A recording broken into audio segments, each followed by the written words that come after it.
But when it comes to machine guns, arms and ammunitions, and automated weapons, there is a big question mark of where are the arms and ammunitions of our Kuki people coming from? Where are the funds coming from? Why are they using so much of automated weapons all the way from the hilly areas when they claim themselves in the entire world that they are victims and they are very poor people? And this very saddening news has already circulated that most of the church funding which comes from Kerala, most of the church fundings which are coming from Tamil Nadu for a very good cause of helping our Christian fraternity has gone into the wrong hands. People have started to buy arms and ammunitions by using all these funds. So we are here not to say, please don't send money. No, we are not here to say it that way. We are here to say, both are victims. The Meiteis are also the victims. The Kukis are also the victims. Both are the victims. It's not just one side of the story.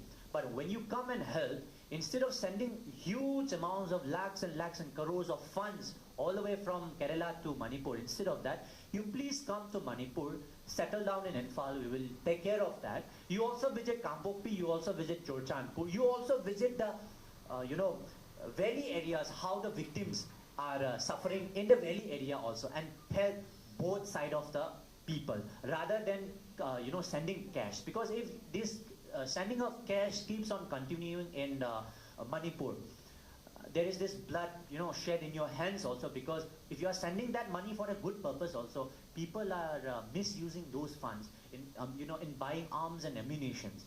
And being myself from the Christian community, I would like to request the Christian fraternity, please come and help us also, the Meitei Christians, the Meiteis, or whatever, the Kuki Christians, whatever, please come and help as a humanitarian cause. We are so happy, we are overwhelmed by that support that we have received from the entire of the Keralite people. But our only request is, please come to the ground and help in the form of kinds and materials, not in the form of money, because we believe that the monies are misused. Now again, I'll come a little more very clear with the datas of the church, number of churches being vandalized, and the churches, which churches are of the Kukis, which churches are of the Meiteis. Even in the European Union and I would say even in the United Nations, there has been this circulation of news that so many churches, I don't know how many numbers have you recorded as per your record, but as far as our record as a Christian community from Manipur, we have recorded a number of approximately 350 churches. And out of that, you'll be surprised to know that majority of the churches are not the Kuki churches. Majority of the churches are Meitei Christian churches, which is we the Meitei Christians. Around 250 churches of the Meitei Christian, I'm very specific in this data, 250 churches approximately of the Meitei Christian churches were vandalized by our own Meitei brothers and sisters. I'll tell you the reason for that also. Were vandalized by the Meitei brothers and sisters. No justification on that. I am not lying my data, and I am not here to justify them also. Again, let's come again to the Kuki churches. How many Kuki churches were burned in this violence? They sometimes, many forums like this Jomi Students Federation and Kuki Leader Fellowship Forum, they claim different varieties of data. Sometimes some forums say it's 600 churches. Some forums say it's 300 churches. Even the data which are coming from the different organizations are also not same. But as far as the data that we got in the valley area, because the Meiteis could not go all the way to Chorchandpur and vandalize church, how can we go? And how can we go all the way till Kangpokpi to the hilly area and break down the churches by the Meitei people? As far as we counted the number of the Kuki churches which are there in the valley and the plain area, almost around 70 to 80 churches falls in the category of Kuki churches. So approximately we have a number of 350 churches being vandalized by my community. Even though I'm a Meitei, I'm a Christian, but by my community, at least 350 churches has been vandalized. That's true. Now again, let's come to the Kuki side, Kuki part again. Kukis, even though we are Meitei Christians, have not even spared some of our churches. And we conducted a press conference 2 weeks back at Manipur Press Club, and at least 8 pastors from different churches have come and conducted a press conference and has already clarified in the media that at least 8 churches of the Meitei Christians were also being vandalized by the cookies, being though cookies are Christians. So coming to the Christian ethics also, our cookie brothers have, broke the protocol and the ethics of at least not, I would say, destroying our Meitei Christian churches. At least 8 churches were destroyed. All the details of the church which were looted, which were vandalized, which were half burned, which were vandalized, are all in the data itself. And these data are not given by a second observer. These data were given by the church pastor itself, who belonged to that particular church itself. And at least 200 Meitei Christian houses, including pastors' quarter, pastors' houses of the Meitei Christians, were also being vandalized by our cookie brothers and sisters who are one in Christ. And we were really, really shocked knowing that at least we have been also not spared being a Christian. And coming to this Christian terminology, as this is also, as there is also a big, population of Christian community, getting persecution from non-Christians or non-believer is a very common subject for us. And forget about the community. I have been kicked out of my family because my family is a Hindu family, and I have been kicked out of my family by my own family members for being a Christian. I cannot expect anything from the entire world when my family has kicked me out, just the reason because I am a believer of Christ. But we were really, really shocked seeing the data of 8 churches being vandalized by our own Christian brothers and sisters who are one in Christ. And also 200 houses of the Meitei Christians were also being vandalized. And one more data that the entire national media, the entire of the Kerala has missed is that we have the photos of some of the mandirs and temples, because I don't want to skip with this wrong narrative that only the churches were attacked and this is a Christian genocide and Christians were attacked by the Meitei Hindu. No, this is a very false narrative. The reason being, 393 mandirs and temples were also being vandalized by our cookie brothers and sisters. 393. I'm telling you specifically. And data by data, I have the all the list of the mandirs also, including the list of the churches also. I have both the data.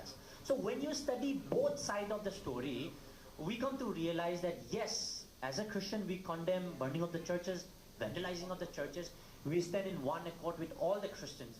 But yes, our cookie brothers and sisters who are one in Christ as a Christian have also not spared many of the mandirs also. 393 mandirs and temples were also being vandalized by the cookie. And this data has been updated by Utkal, Umanglai Kanbalu, something a similar organization like, let's say, All Kerala Christian Organization, something like this. They have also in one organization which is associated for all the mandirs and temples. They have updated the data. So I think it is a very need of the hour that interfaith press conferences also should be organized, where the cookie should also come, the Meitei Christians should also come, the Meitei Hindus or the Meitei Sanamahi should come together. They have to commit to their mistakes. Yes, our people have destroyed this many churches. We are very sorry. We apologize. Yes, as a cookie, as a Christian though, we have also destroyed 393 mandirs. We apologize. Now, let's discuss on the peace matter, how peace can be brought in Manipur. And I think this is the need of the hour. Other than that, if people keeps on coming up with dry argument that we have not touched a single mandir, we have not touched a single churches, and also we have not touched a single house of the Meitei Christian by the cookies. No, we have never done that. I think there couldn't be any proper solution in this.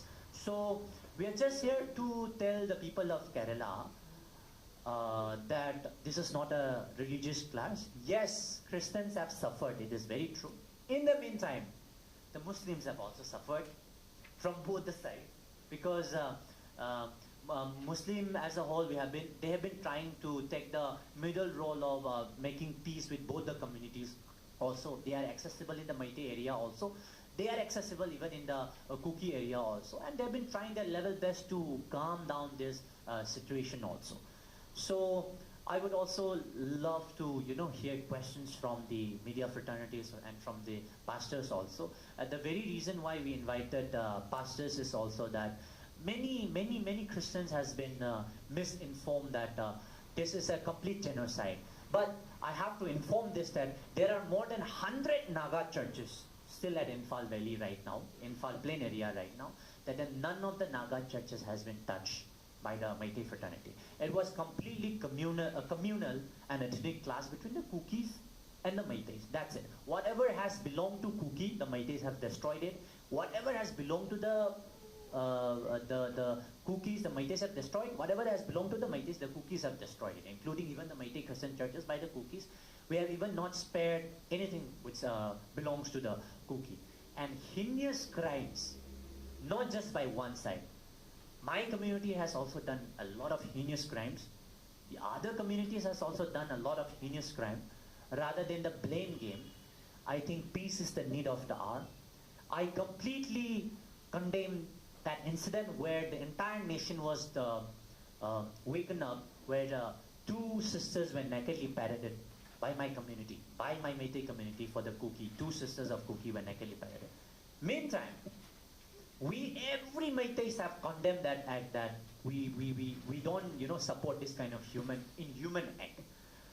If you have heard the news of Lintoi Ngambi and what was the boy's name? Hemanjit. Those two small teenagers were I think below 18 years of age, were shot down. There were even reports that girl has been raped also. That has been shot down by our Kuki brothers and sisters, even though they were minors. And still, until this day, their dead bodies has not been found till yet. The only problem that the Meiteis, have with the Kukis is that when they kill, they always kill and bury the body. For the Meitei as a community, even though I'm a Christian, the Meiteis, have the culture of at least, seeing the last ritual of the body, that the body has to reach their family. But nevertheless, almost all the bodies has been not reached to the Meitei community, and that is the reason why we have been demanding to the CBI and NIA to please come up with the body of Lintoi Ngambi and Hemanjit. The million-dollar question is, what if the bullet that has been used in killing Hemanjit and Lintoi Ngambi was from the money, from the church money that was donated from Kerala? That is the million-dollar question, and that question has been so much asked by the Meitei fraternities. So I thought of at least going to Kerala and clarifying this once, that yes, please come and help both the communities, but please stop sending big amount of cash, because this is falling in the hands of wrong hands. And I would love to hear questions from the media fraternities.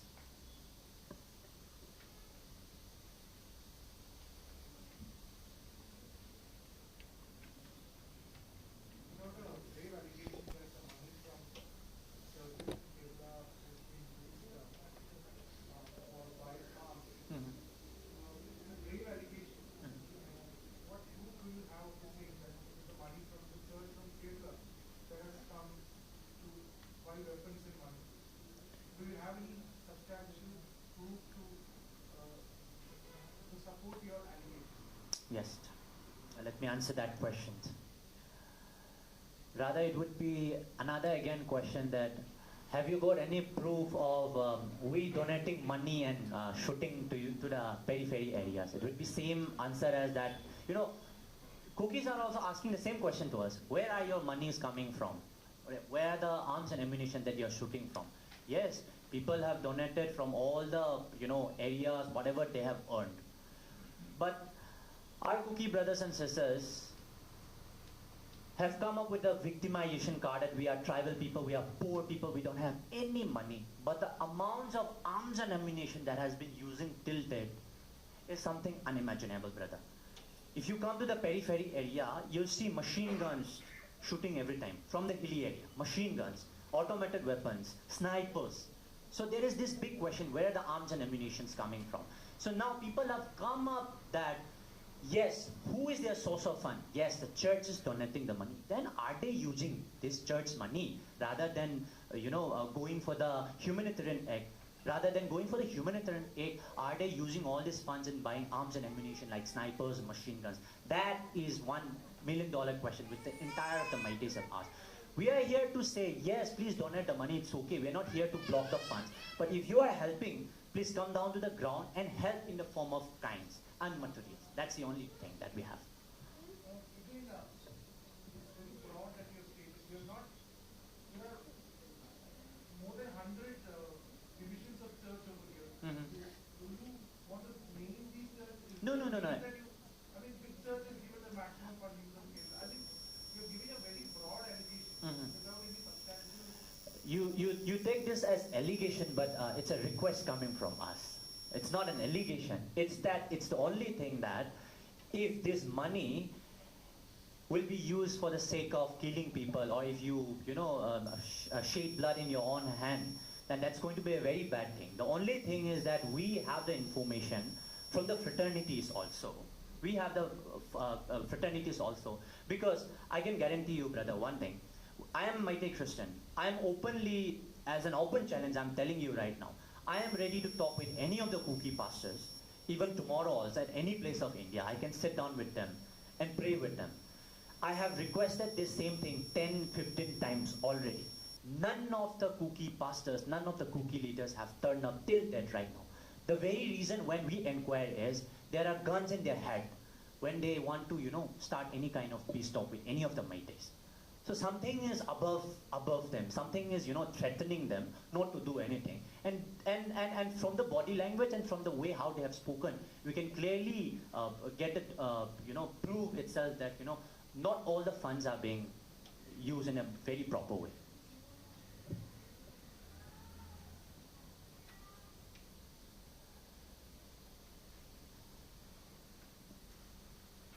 Pastor.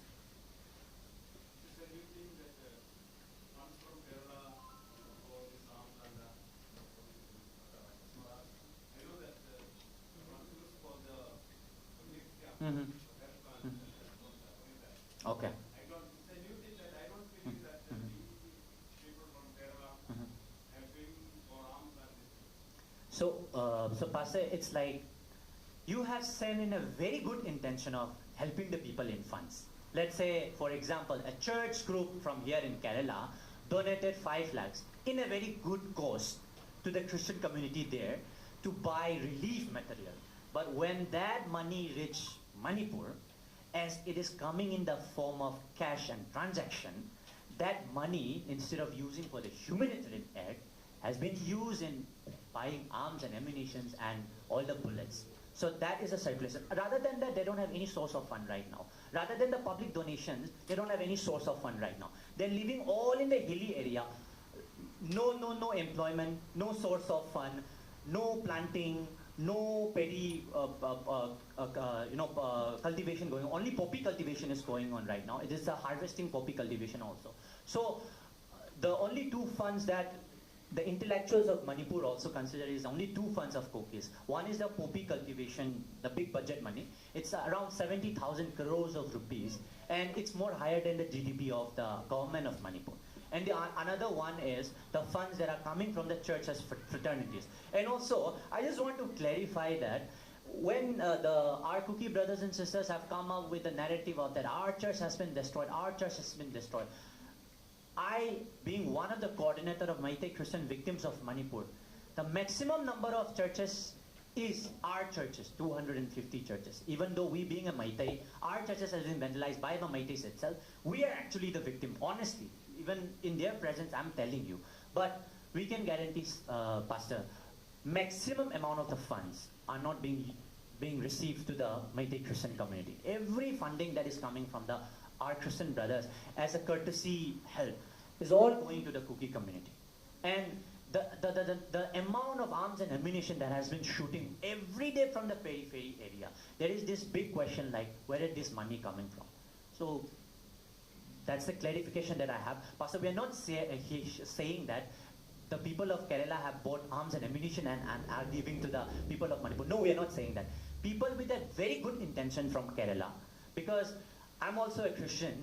If 5 churches here in Kerala is being destroyed because of flood, I'll also put out my purse in the church, at least donate 100, 500, 1,000 rupees as a Christian community to help my Christian brothers and sisters who are here in Kerala.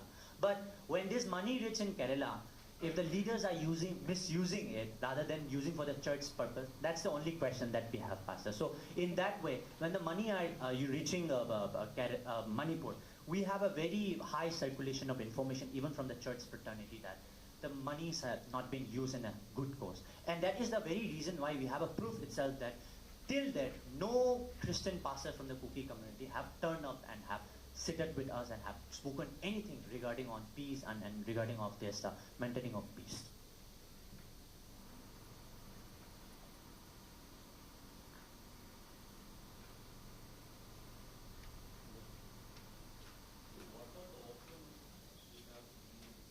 Peace.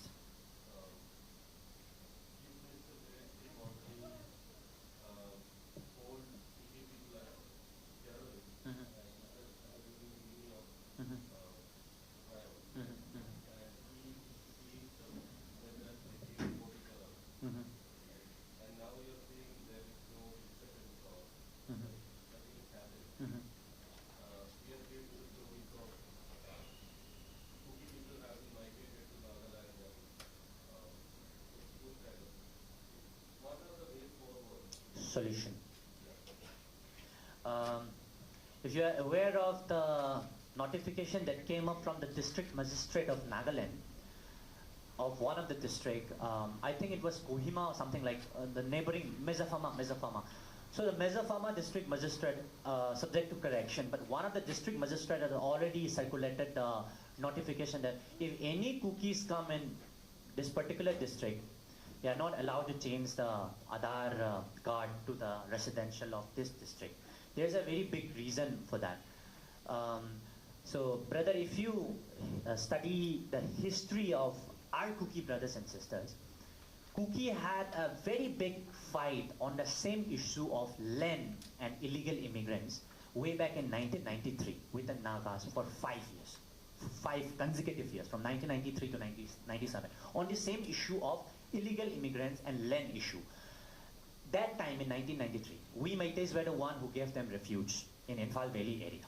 If you again look to the history of Myanmar, the Janta army was, had to wipe out all the Kuki Chin people from Myanmar. We Meiteis were the one who gave them refuge long back, not long back, it was 2021. If you again come to the context of Bangladesh, KNO, Kuki National Organization, or the KNA, Kuki National Army, is fighting with the government of Bangladesh right now for a homeland. If you go to the history of Assam, Kuki had another fight with Dimasa Hatao, which is the local indigenous group of Assam. The perspective what I'm telling is, Kuki brothers and sisters has been going in different steps for this one specific goal called Kuki homeland thing. So wherever they go, they always demand homeland in every place that they go. And that is the first beginning of the problem in every of the state or any of the places that they like. It's a very logical way of saying that the Malayali people here in Kerala have given at least 5 lakhs Meiteis, we Meiteis, refugees because of the Manipur violence right now. We have come down here in Kerala. At least 5 lakh population have came in the year 2023, we Meiteis. After 40 years, we start to demand that you should give us a homeland here in Kerala. How would you feel? It's simple, logical as that. So I'm not saying the entire the Kuki fraternities are all refugees and illegal immigrants. Many of them have stayed with us hundreds of years already. They are our brothers. I agree to that fact. The only thing that we are telling is, we are also openly telling to all our Kuki brothers and sisters, those Kukis who have lived with us for these hundreds of years, they have still time, they can come back, they can, sit and talk with us for a peace agreement. But the illegal immigrants who have come up without a proper basis, without proper identification, has to go back, has to come with a proper formal procedure. Because I myself was present in More, this neighboring town of Myanmar, in helping illegal immigrants and refugees in 2021. I myself have done that refugee initiative. So those people, has to come up with a certain strategy that they can also, properly settle in Manipur. And why I'm saying this is that we have a data which is published by the government of Manipur. I wouldn't even say the government of Manipur, because people have this narrative of government of Manipur has completely sided with the Meitei people. So I would again say the census report of government of India, the population growth of one village, and many of the villages, not just one village, has a population rise of 160% in 20 years. Logically, we have to ask this question: how is this population growth of 160% is coming in a very short span time of only 20 years? It is because of the presence of illegal immigrants coming all the way from Bangladesh, all the way coming from Myanmar, and trying to settle in Manipur. And we believe that these people who are revolting right now against the government of Manipur, or the people of Manipur, I would say people of Manipur, including the Meitei Hindus, the Nagas, the Meitei Muslims, and us, is specifically these illegal immigrants who are coming all the way from Myanmar and Bangladesh. That's what we believe. So coming forward to maintaining peace and maintaining normalcy in Manipur, I would say the first starter solution would be, I'm also announcing this again for the 11th, I think this is the 15th time I'm announcing in my press conference in many of the cities. We are ready for peace talk. We are ready for peace talk, even if it is not up to the level of political level. The entire of the cookies, almost 90%, 99% are Christians, so we Meitei Christian can at least have a starter pack of peace talk in the table of Christ, not any in the level of political agenda or say so. We as a Christian can come together and sit and have a talk. But one very unfortunate incident is, when I was announcing this in the press conference in Delhi also, what circulation press note came up from the Kuki communities. The headline tells that Kuki victims of Manipur violence and something, a genocide something. And the last paragraph of that stanza says that if any Kukis are found to be seated with the Meiteis on the ground of peace, on the agenda of compensation, on the agenda of religious background, that Kuki will be shot down, not by the Meiteis but by our Kuki itself, because we are not ready for this kind of talk. So, again, I'll speak from the Christian perspective. God has to be above everything. The principles of Bible has to be above everything. If you introduce yourself as a Christian, and if those arms and ammunitions which are aiming down at your head is above your principles of Bible, then there is something wrong. In the presence of my Meitei brothers and sisters, I am proudly telling you, no one can change my faith. No one can bring me back to whatever the Hindus or Sanamahi, because this is my faith. I'm a Christian. If anyone threatens me from my community also, I have to say I'll proudly die for Christ. And that should be how a Christian life should be. And I request the same thing to our Kuki brothers and sisters. Instead of getting afraid of the arms and ammunitions, please come up with a narrative that I'm for Christ, I am maintaining peace, I have to go and talk to the Meitei Christians brothers and sisters and start up this peace talk rather than fearing these arms and ammunition. And this should be at least a starter of peace talk among both the communities. And I believe at least something can be brought with this. Yeah, Master.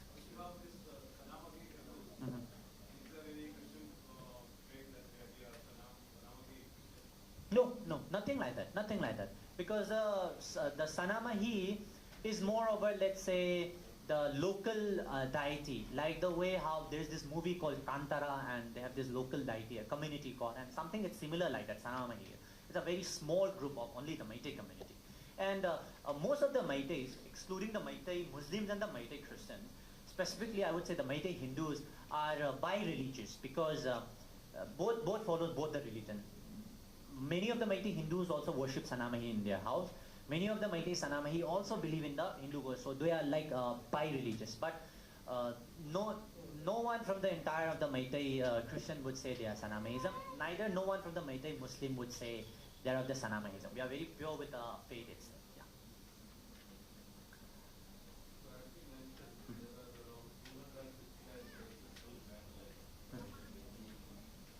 Yeah.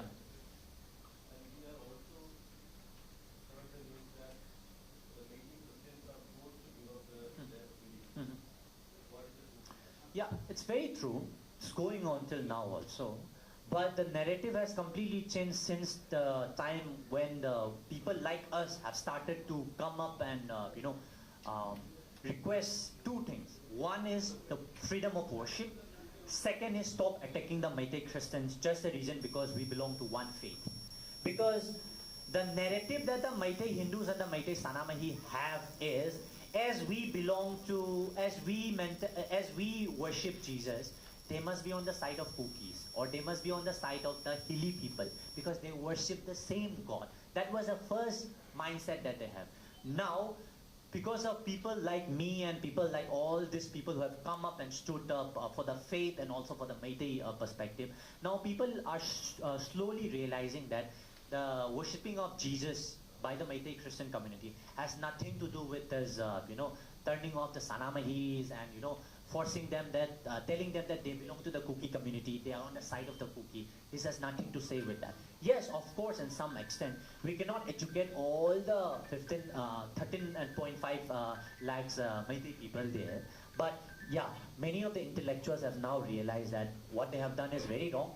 The only, I would say, the very happy truth is, at least the Meiteis have realized their mistakes, that the burning of the churches was a big mistake, specifically for the Meitei Christian churches. Burning of the Meitei Christian churches was a big mistake for them.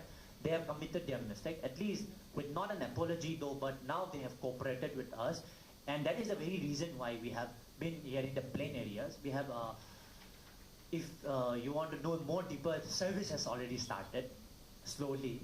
Fellowship has already started slowly. Yes, of course, there are some, not destruction, but there are some hindrances and disturbances still coming up from the radical groups also, from all the clubs and organizations also. But we are here at a stage where proper mutual understanding has been brought between the two communities now. We are now at that stage. And yeah, it is very true. At the first initial stage, there was this very big misconception. And there was a lot of, even and that is the very reason why we have formed this organization, Meitei Christian Victims of Manipur Violence. We are a group of people who are affected from both the sides, from the Meitei communities also, from the Kukis also. The Meiteis have not spared us, thinking that we are Christian, we belong to the Kuki communities. Yeah, and that is the reason why our churches has been attacked. Our, houses were not attacked from the Meitei community. Only the churches were attacked. But from, again, looking from the perspective of the Kukis, our Meitei Christian houses were being attacked by the Kukis, completely forgetting that we are one in Christ and we have done fellowship and we have come together in their church for the past 40, 50 years together.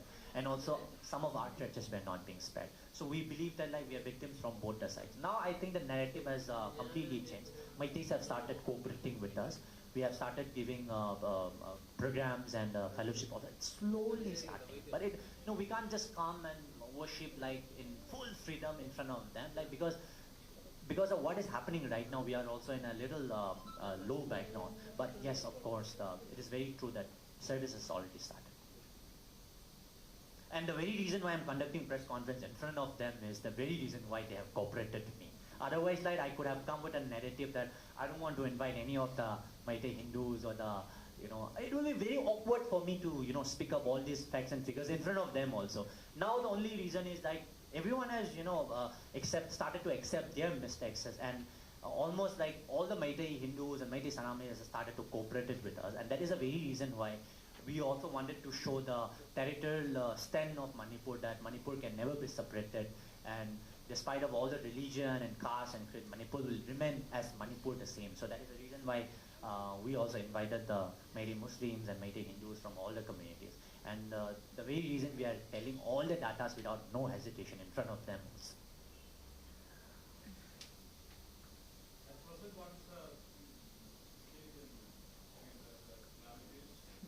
Yeah. I would say it's not fully controlled. The very reason is, I would blame both the sides. Rather than, I would say, I would also should blame the government, both the state and the central government. We are just a population of 30 lakhs. Come on, it's just a population of one district of one constituency of Bihar. 1 lakh paramilitary forces has been sent to Manipur. It will just hardly take 2 to 3 days to control the situation. That's it. But I don't know what central government is doing in this juncture of the hour. I would say the state government is just puppet hearing to the central government. So state government has also nothing to do with the violence, because like they have done their part. The more bigger part has to be taken care by the central government. I really do appreciate, despite of all the parties or the party differences, I really do appreciate all the MPs, all the MLAs, all the political leaders who have turned up specifically from Kerala also. And because of the presence of the MPs and the political leaders from Kerala also, many misunderstanding has been sought out in Manipur right now. There has been big presence of political members from the Kerala also. And despite of all the political parties, I would really appreciate all of them for visiting Manipur and taking a hand on that. And rather than that, I would say both the communities are to be equally blamed, rather than going the blame game to just one community. There are many people from the Kukis also who want peace, who want this war to stop. There are also many people from the Meiteis who wants this war to be stopped, who want to be completely put complete stoppage to the war. But those warmongers, I would say, those warmongers are the ones who has been really initiating this thing. Because let's say, for example, we have a 5 days break of complete non-violence, no shooting, no firing.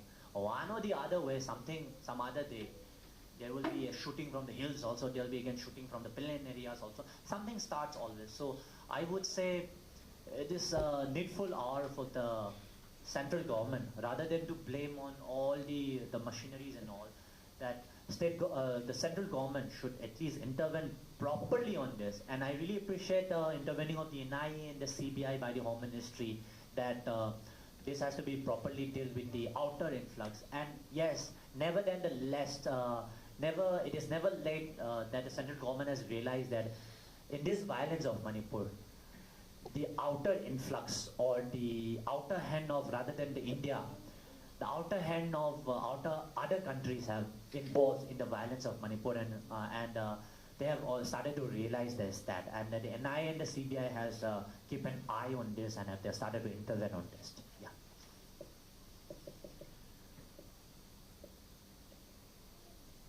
Any more other questions from the other media fraternities?